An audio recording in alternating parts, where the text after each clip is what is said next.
Buen día a todos, bienvenidos a otro episodio de Sharing, que es este pequeño podcast que se refiere al compartir testimonios de hermanos. Y pues el día de hoy, en este episodio, nos toca estar del otro lado de otro país, mi estimado Pacho Bermeo, predicador colombiano. Bienvenido, hermano, muchas gracias por estar aquí. Hola Claudio, gusto en saludarte y un abrazo especial para todos los que nos escuchan en este momento aquí en este podcast. Mi estimado Pacho, que me acuerdo cuando estuviste en un congreso aquí online de Tuxtla Gutiérrez, que decías, no es Pancho, porque nosotros le decimos Pancho a los Francisco, pero tú eres Pacho, ¿no? Sí, así se le dice allá en Colombia. En Colombia se comió la N, algún menso. Y en Colombia los franciscos nos dicen Pacho, no Pancho. Muy bien, mi estimado Pacho Bermeo. Mi hermano, ¿quién es Pacho Bermeo? Si te preguntaran, ¿cómo te definirías? Yo me definiría tal vez como un intento de hijo de Dios que quiere vivir de esa manera y un proyecto de misionero.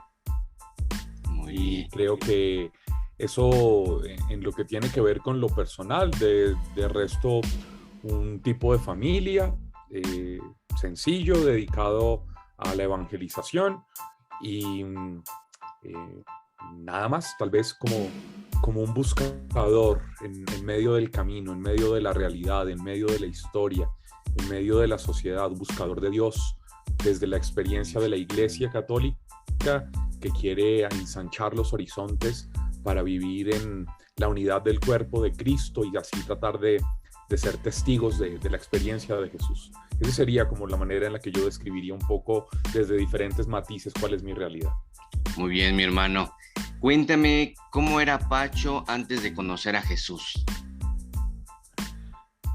Bueno, pues yo empecé en esto muy joven, Claudio. Yo acababa de cumplir 13 años.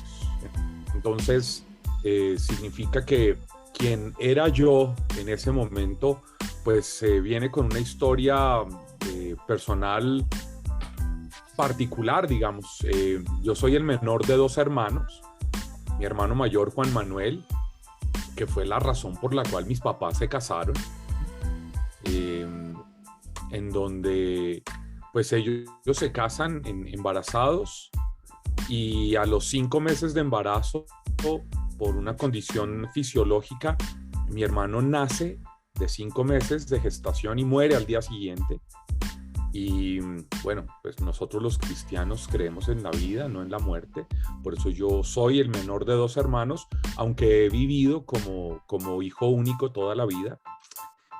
Después de que muere mi hermano, mis papás pues vuelven a intentar como a los 11 meses, quedan embarazados y pues con una expectativa enorme. Pues imagínate, había muerto su primer hijo, la razón por la que se habían casado, y pues tienen la ilusión, ¿no?, de un hijo lindo, inteligente, tierno, dulce, bondadoso, cariñoso, y nací yo.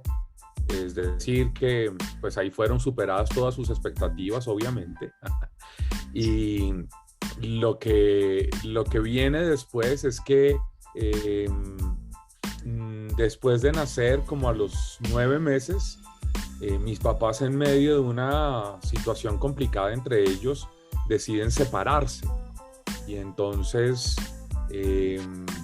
mi mamá estudiante, mi papá también, ninguno con las condiciones para poder quedarse conmigo, me mandan a vivir donde mis abuelos maternos. Y yo me quedo allá en medio de esa realidad con mis abuelos maternos, viendo a mi mamá los sábados en la tarde, estando con ella los sábados en la tarde y regresando los domingos a casa, y viendo a mi papá 3 o 4 veces al año. Y entonces yo empiezo a crecer con una sensación de, Claudio, si uno tiene algo que es valioso, pues uno lo guarda, lo cuida, lo retiene, lo atiende. Y yo crecí sintiendo que yo no era valioso, porque si mis papás no se habían quedado conmigo, sino que vivir donde mis abuelos, y obviamente pues ahí no hay cómo explicarle a un niño que va creciendo a los 3, 5, 8, 10 años de edad que las realidades de los papás, las situaciones, el contexto, el momento, eso uno no lo entiende a esa edad. Yo lo que crecí fue con una sensación de yo no soy valioso, yo no soy importante, seguramente yo seré una porquería porque mis papás no se quedaron conmigo, ninguno de los dos. Y entonces con ese feeling crezco yo, y como a los 11 años y un poquito más, para hacer corto el cuento, termino metido en pandillas en Bogotá, la ciudad donde yo vivía, donde yo nací. Y ahí ando con pandillas callejeras de muchachos de estratos de socioeconómicos altos. Yo era como la mascota, pues porque imagínate, a los 11 años los muchachos eran de 18, 20, 23, y yo de 11, pues yo era como la mascota del grupo. Andaba con el pelo largo, rapado en un lado, arete en una oreja, pluma en otra, gabanes de jean, chaquetones largos hasta los tobillos, un tenis de un color y otro ¿Llegaste a consumir drogas o algo? de otro, y armado con una cadena de bicicleta para defenderme y contraatacar en medio de las peleas callejeras. Y bueno, pues en esa situación paso como un año largo, tal vez con la sensación de, como yo no soy valioso, estoy buscando en esta pandilla que me acojan, que me reciban, sentirme perteneciente a algo, sentirme valioso o valorado de alguna manera. Y entonces, nada, pues termino en medio de esa situación como pues buscando que alguien me haga el favor de matarme tal vez, porque yo no tenía obviamente la valentía para hacerlo. Y llega el año 87, en octubre de ese año, el hermano menor de mi mamá, ellos son 6 hermanos, el menor de todos, tiene una experiencia de Dios dentro de un grupo de oración de la Renovación Católica Carismática, y un mes después me llama a mí una noche, la noche del sábado 21 de noviembre, y me dice: Pacho, ¿qué vas a hacer mañana? Era mi primer fin de semana de vacaciones del colegio, y yo tenía 13 años, estaba terminando 7º grado, y le digo a mi tío: nada, dormir. Y si quieres ir a un paseo, y yo le digo: no, yo prefiero dormir. Y empieza él a hablar, bla, esas llamadas que uno quiere colgar hace 8 minutos. Y la última cosa que yo le pregunto, él insistiéndome para que vaya al paseo con él, yo le pregunto: tío, ¿y van niñas lindas? Y me dice: sí, claro. Y yo le digo: entonces, ¿a qué horas me recoges? Entonces me dice que a las 8 de la mañana, y yo a las 8 de la madrugada de un domingo, el primer domingo de vacaciones. Y entonces finalmente me recogió, nos fuimos para un lugar muy importante en Bogotá, el parque metropolitano más significativo que tiene la ciudad, sí. Un parque enorme, que se llama el Parque Simón Bolívar. Y pues para cortarte la historia, ese día no era un paseo, era la convivencia del grupo de oración al que estaba yendo mi tío. Entramos a un lugar, tocaba cruzar a una isla atravesando una tabla, porque uno no alcanzaba a pasar saltando, entonces cruzamos. Y cuando entramos a esta isla se acercan algunas personas y mi tío les dice: hola, este es mi sobrino, Pacho. Y yo, miércoles, y entonces empiezan a venir unas personas a acercarse, a abrazarme, en una sensación muy extraña, ¿no? Porque pues yo, por mi facha, por mi pinta, pues la gente que me veía lo que hacía era alejarse, no acercarse. Y sí. Esta gente que estaba en esta isla empiezan a acercarse y a abrazarme. Menos mal eran pocos, eran como 12 personas. Y después de que me abrazan, súper cariñosos, súper amorosos, súper cercanos, una de ellas saca la guitarra y empiezan a cantar ¿no? Los grandes hits de la época, ¿no? Y entonces, alabaré, alabaré. Y yo, uy, carajo, ¿dónde me metió mi tío? Mi tío está en una secta. Pobre tipo, ¿en qué se metió él y a dónde me trajo? Y después de que están cantando, pues luego pasan a cantitos más lentos, ¿no? Dios está aquí. Y se empezaron a sentar y yo dije, caramba, qué complicado está esto. Ellos empezaron a cerrar los ojos y yo con un ojo abierto y el otro cerrado mirando qué era esa vaina que estaba pasando. Y yo me paré de ahí mientras ellos estaban súper metidos en su oración con sus ojos cerrados. Yo me paré y me fui. Y como a los 45 minutos volví porque algún infeliz había quitado la tabla y no tuve cómo salir.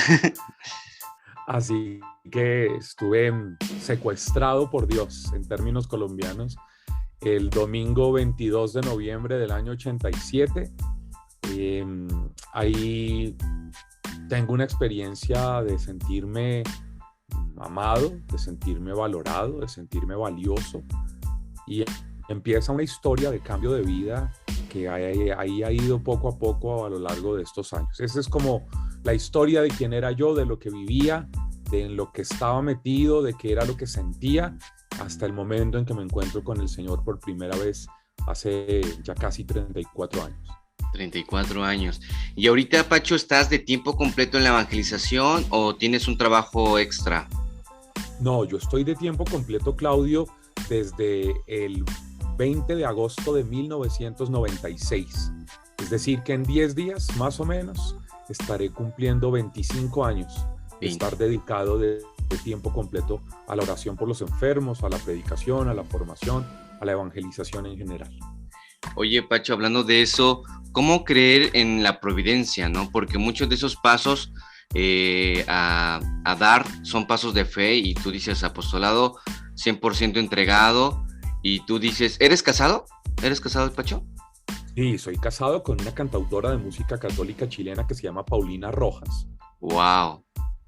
Oye, entonces, en esa parte... También está dedicada de tiempo completo a la evangelización y eso significa pues que esta casa, soy papá de una negrita que cumple 14 años y esta casa se sostiene desde la realidad propia de las ofrendas, de la misión, de lo que se recibe a través de estipendios y ese tipo de cosas, tanto para mí como para mi esposa. Entonces, pues sí, claro que es un tema complejo y en esta época de pandemia, pues doblemente complejo.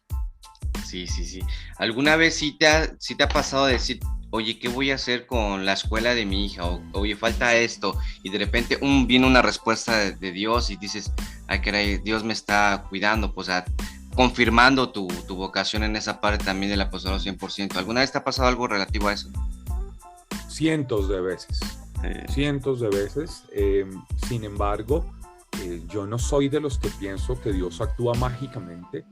Por ende, creo que no basta solo confiar en la providencia, sino trabajar, esmerarse, construir proyectos, gestionar cosas que garanticen nuevas oportunidades, nuevos caminos, nuevas iniciativas, en donde sea factible, en donde sea posible que uno pueda pues generar también los ingresos y las cosas que se necesitan, por lo menos buscarlas de alguna manera, porque por supuesto Dios no hace lo que me toque hacer a mí. Como eso es así, pues entonces no basta la providencia, sino es necesario la corresponsabilidad en todas las áreas de la vida. Sí, y se me viene una frase que dice, tú pones el casi nada y Dios pone el casi todo, o sea, tienes que moverte también, pues, como tú lo estás comentando. Sí, así mismo es, eso es lo que hay que hacer.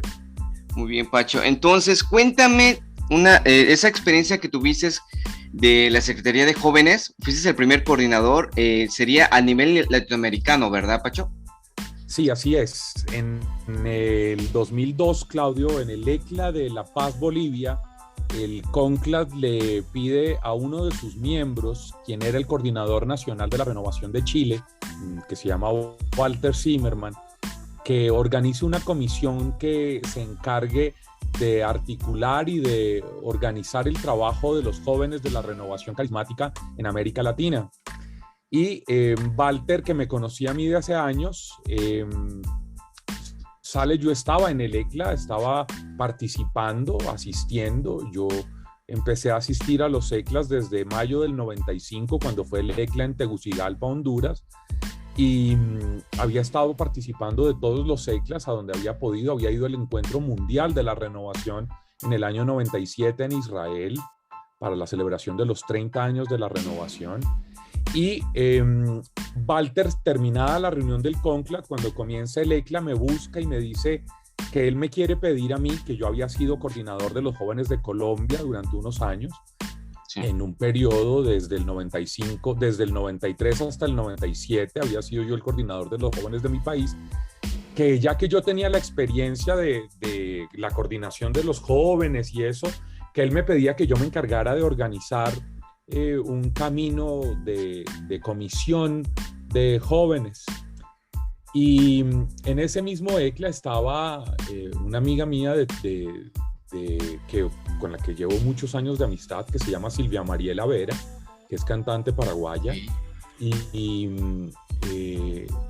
el coordinador nacional de ella le dice que esté atenta para que se pueda vincular en el proyecto de creación de una comisión. Entonces la flaca y yo hablamos ese año en el 2002 en Bolivia, y empezamos un trabajo ella y yo de soñar, de orar, de pensar, de construir ideas. Y en el 2003, Costa Rica era el ECLA de jóvenes, lo que llamamos el ECLA-JU, y una semana antes de comenzar el ECLA de jóvenes nos reunimos por primera vez esa comisión, que estaba conformada por una persona de cada una de las regiones del continente. La flaca representaba al Cono Sur, Edilmar Duque a la región bolivariana, Ciney García a la región del Concase en Centroamérica. Quien representaba a Norteamérica y el Caribe, es decir, México, Estados Unidos, Canadá, Cuba, Puerto Rico, República Dominicana, era un muchacho que hoy es sacerdote, que se llama Juan Carlos. Órale. Y quien representaba a Brasil es un hermano que quiero con el corazón, que se llama Thiago Regal. Y ellos fueron los primeros representantes, eran los coordinadores nacionales de jóvenes de sus países, y yo servía como secretario ejecutivo de esa comisión. En ese año nos reunimos con el CONCLA por primera vez. Les presentamos, después de una semana de trabajo, les presentamos el proyecto de creación de esta Secretaría Latinoamericana de Jóvenes, con una visión, con un lema, con unos ejes, unos pilares sobre los cuales construir el trabajo evangelizador, un trabajo con universitarios, un día de oración latinoamericana, un eje muy importante de formación a través de Conferencia Latinoamericana de Líderes, un trabajo de pastoreo en las secretarías regionales. Bueno, una serie de cosas que hasta el día de hoy, gracias a Dios, se mantienen y se siguen llevando adelante después de casi 20 años de haber empezado con este proyecto. Y fue una época hermosa para mí el poder acompañar y liderar el proceso de trabajo con los jóvenes de la renovación del continente. Me permitió un trabajo muy bello que se llaman las Avanzadas Evangelizadoras Latinoamericanas, wow, en donde participamos liderando, pues fue parte del proyecto. Nosotros creamos el concepto de avanzada evangelizadora. Nosotros creamos la idea de las avanzadas regionales. Hicimos avanzada en Paraguay, en Ecuador, en Venezuela, en Puerto Rico, en Cuba, en México. Bueno, hicimos avanzadas en muchos lugares. Ahí con nosotros nace la idea de las avanzadas, y pues hicimos un trabajo de mucho tiempo, de muchas cosas Pero sobre todo, Claudio, para mí tal vez de las cosas más importantes de esta época fue que tuvimos la bendición de crearnos nosotros como hermanos. Hoy yo todavía tengo un chat de WhatsApp con esa primera secretaría, que somos hermanos, somos amigos del alma.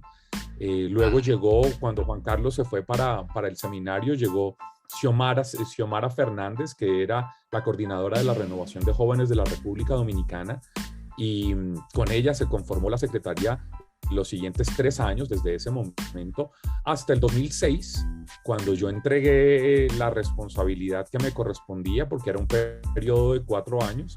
Entonces, desde el 2002 hasta el 2006, en el ECLA de Chile, entregué mi servicio como secretario ejecutivo, y ahí tomó el encargo CINEI de Honduras. Y luego pues han venido otras personas que han hecho un trabajo muy interesante y un servicio muy grande. Esa es la historia, Claudio. Oye, Pacho, me pone muy feliz porque sinceramente yo sí tuve experiencias de avanzadas. ¿Y cómo fue que de alguna manera ustedes fueron inspirados para ese proyecto que ha sido muy, muy fructífero, por lo menos en México? Se ve muchos frutos en esa parte y que llama la atención, y sobre todo que es como una manera de expandir el fuego de todo esto que estamos viviendo del Espíritu Santo. Y qué genial que ahorita nos acabas de comentar eso, ¿no? Que cómo fue ese principio. Oye, Pacho, bueno, durante ese tiempo, sé que de todo lo que me has comentado, dentro de la renovación carismática que tú has vivido,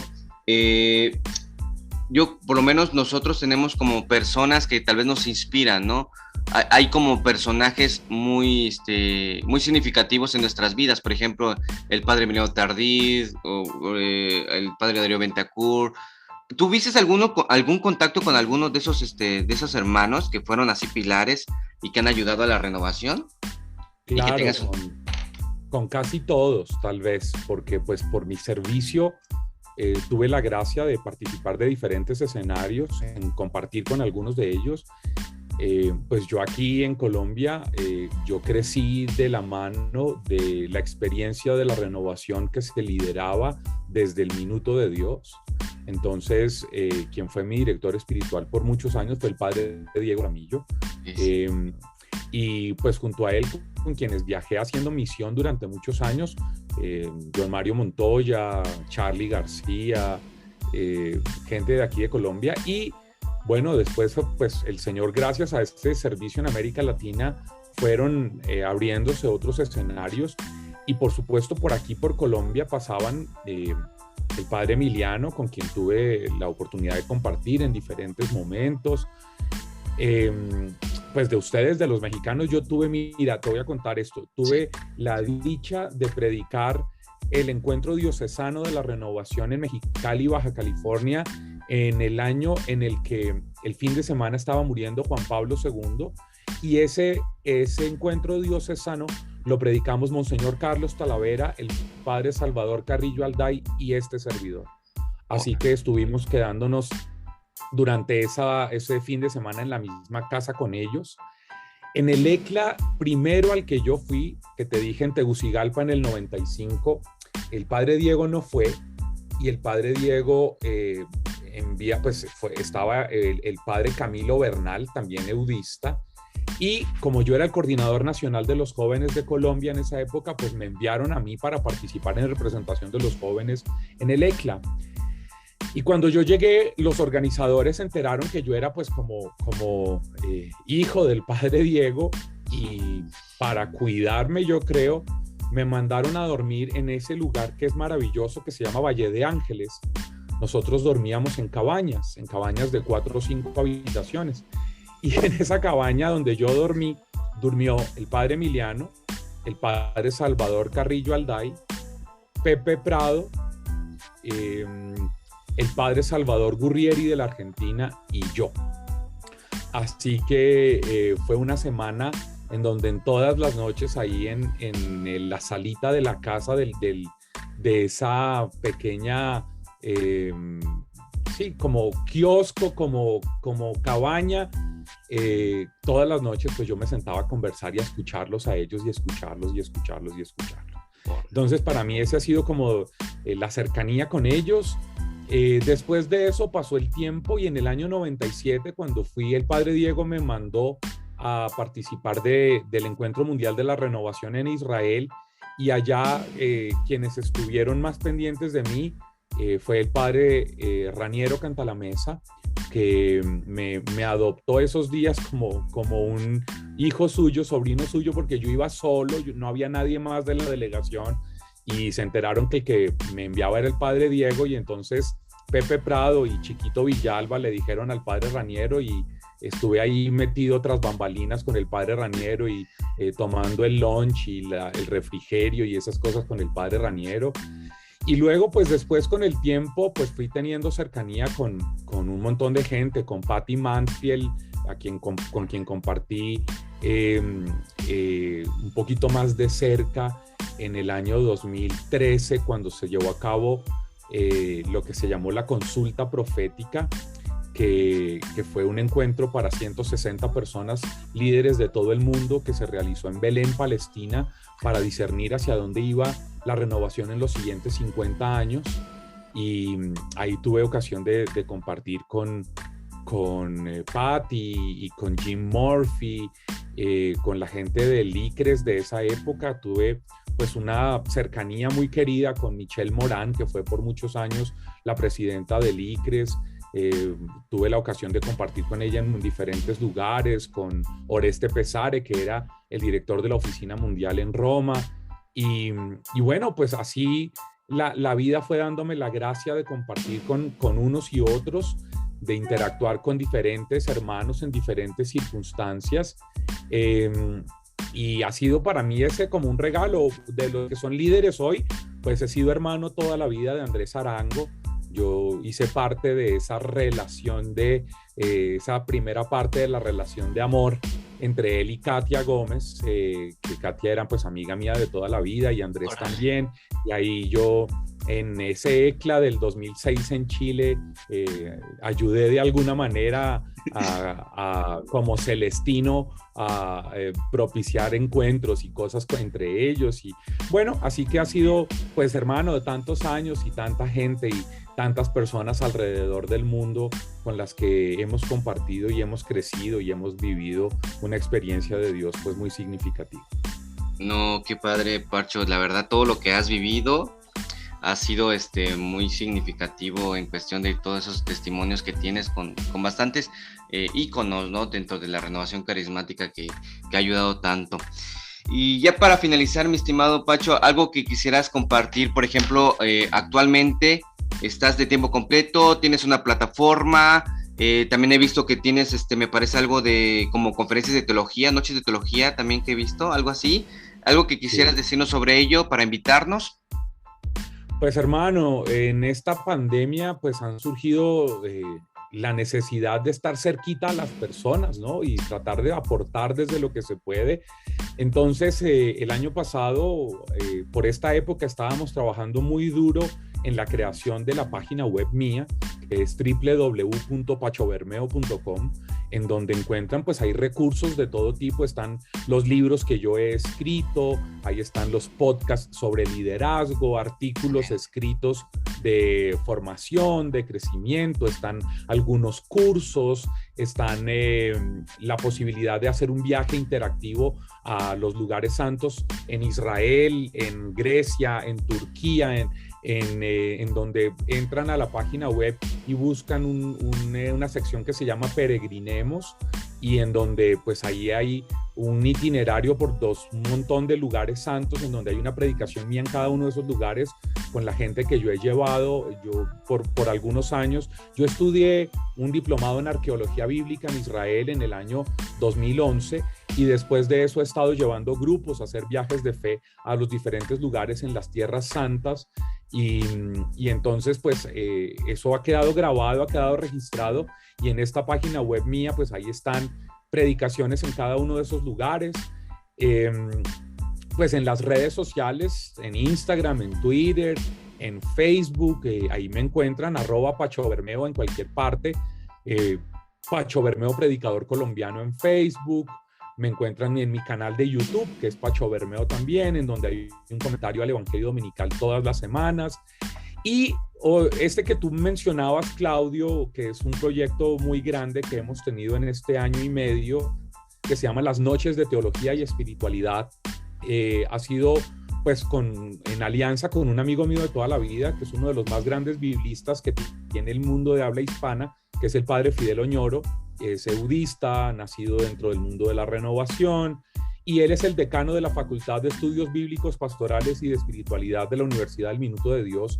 Y cuando yo le dije que tenía esta idea, que ya estaba organizándola, él me dijo, cuenta conmigo, con mi respaldo, con el respaldo de la universidad, vamos a querer hacerlo. Y hemos hecho pues 3 temporadas, las hacemos después de Pentecostés y luego antes de Adviento. Ahora en noviembre viene la 4ª temporada, del 22 al 26 de noviembre, en donde tenemos noches con teólogos, con predicadores de muy alto nivel, y terminamos con tiempo de música, en donde pues yo invito a mis amigos músicos a compartir con nosotros en este tiempo. Este año, en noviembre, van a estar, te lo doy como primicia, eso no lo sabe nadie todavía, van a estar el padre Cristóbal Fons, va a estar Pablo Martínez, va a estar Asenet, va a estar Katie Márquez y va a estar el padre Carlos Paneso en la música. Ellos nos van a acompañar, así que, bueno, pues he estado con mis amigos, yo solo sé trabajar con amigos, hermano, así que, pues ahí han sido diferentes proyectos en los que estamos metidos y estamos ahí para servirle a la gente en lo que más se puede. Y eso es abierto, ¿verdad, Pacho? No tiene costo, es a través de tus redes, ¿verdad? No tiene ningún costo, es abierto a través de todas las redes de los que se asocian con nosotros. Por ejemplo, aquí en mi diócesis, yo no vivo en Bogotá, Claudio, yo vivo a las afueras de Bogotá, a 1 hora, en una diócesis rural que se llama la diócesis de Zipaquirá, y aquí hago parte del equipo de la pastoral de laicos de la diócesis. Y entonces mi diócesis, a través de la pastoral de laicos, se vincula a una revista muy importante de evangelización de la República Dominicana, se vincula a la renovación de algún país. Este año en noviembre se va a vincular la renovación de Honduras, se vincula por supuesto pues la Universidad del Minuto de Dios. Entonces tenemos diferentes personas, diferentes instituciones que se vinculan y que a través de las redes de ellos se transmite esas noches de teología y espiritualidad. Así que pues gracias a Dios tenemos como unas 45, 50 mil reproducciones de cada una de esas semanas de teología y espiritualidad, y que pues van haciendo que pues le lleguemos a la cantidad de gente que Dios nos permita llegarle, con teología de alto nivel, magisterio del Papa Francisco y pastoral, digamos, para este tiempo que se necesita tanto. Oye, está súper genial ese proyecto, Pacho, que Dios te siga inspirando mucho más, que Dios te bendiga, que Dios proteja también a tu familia. Te agradezco mucho el tiempo que nos estás prestando, Pacho. Esperemos que sigamos en comunicación y en una segunda parte, ¿no? Y me gustaría que platicáramos, no sé, algo más específico, y pues estamos en comunicación. Muchas gracias, Pacho. Lo que quieras, Claudio, aquí estoy para servirte. Un abrazo para ti, para tus oyentes, para la gente que está siguiéndote en este podcast. Un abrazo enorme y que el Señor les bendiga mucho. Gracias, mi hermano.